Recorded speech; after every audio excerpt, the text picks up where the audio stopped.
जम्मू कश्मीर के मुख्यमंत्री के सलाहकार नासिर असलम वानी ने कहा है कि संसद इंजीनियर रशीद को पूरी तरह रिहा किया जाना चाहिए ताकि वो जनप्रतिनिधित्व के अपने अधिकार का इस्तेमाल कर सके। उन्होंने आरोप लगाया कि मौजूदा बदहाली के लिए पीडीपी जिम्मेदार है, जिसने अतीत में लोगों के साथ धोखा किया है। नाज़रीन, आप देख रहे हैं न्यूज़ 18 नेटवर्क। मैं हूं आपका मेज़बान यहया सुल्तान। नाज़रीन, हमारे साथ हैं नेशनल कॉन्फ्रेंस के सीनियर लीडर और adviser to CM Nasir Aslam Wani. जिस तरह अपोजिशन अब लगातार इल्ज़ाम लगा रही है कि कांग्रेस ने एहतजाज किया स्टेटहुड पर, लेकिन नेशनल कॉन्फ्रेंस ने उनकी हिमायत नहीं की या एहतजाज में शामिल नहीं हो रहे या अलग से एहतजाज नहीं कर रहे हैं, कहीं कि कोई दोगली पॉलिसी तो नहीं है। हमें किसने बुलाया? हमें तो नहीं बोला नहीं।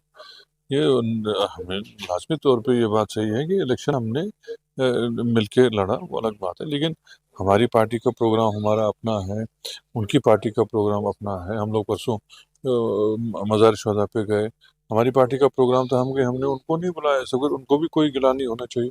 इसी तरह जब उन्होंने ये प्रोग्राम तरतीब दिया, हमें तो ऑन बोर्ड नहीं लिया, हमें तो बोला भी नहीं, हमें कोई दावत भी नहीं दी गई।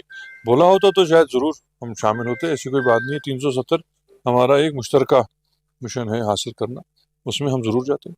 इंजीनियर रशीद की अब बाज़ाब्ता तौर से ये मिली है कि वो अब मानसून सेशन में जा सकते हैं, यानी कि एक राहत मिली है। तो नेशनल कॉन्फ्रेंस का उस पर क्या रिएक्शन है? अच्छी बात है, मेंबर पार्लियामेंट है, चुन के गए हैं। हमारा इलाका तो बिल्कुल ही अनरिप्रेजेंटेड रह गया। जिस उम्मीद से नॉर्थ कश्मीर ने उस वक्त वोट दिए थे, वो तो हुआ नहीं। उस वजह से अच्छा है अगर वो जाएं, नुमाइंदगी करें जम्मू कश्मीर की। उनको वैसे भी गवर्नमेंट को छोड़ देना चाहिए। अब क्या है। आपने आज तकरीर में कई जमातों पर सियासी वार किया कि जम्मू कश्मीर की तबाही के लिए कई सियासी जमातें जिम्मेदार हैं और हमें आज ये दिन न देखने पड़ते। ये किन सियासी जमातों की तरफ आपका इशारा ज़्यादातर ये था? तो वाज़ेह बात है या था, अब ये मेरे कहने से या आपके सुनने से बात नहीं, ये तो जम्मू कश्मीर की सियासत की तारीख में ये बहुत बड़े हरफों में लिखा जाएगा कि अगर 2014 में पीडीपी ने बीजेपी के साथ हाथ नहीं मिलाया होता तो हम लोग आज इस मुश्किलात में नहीं होते।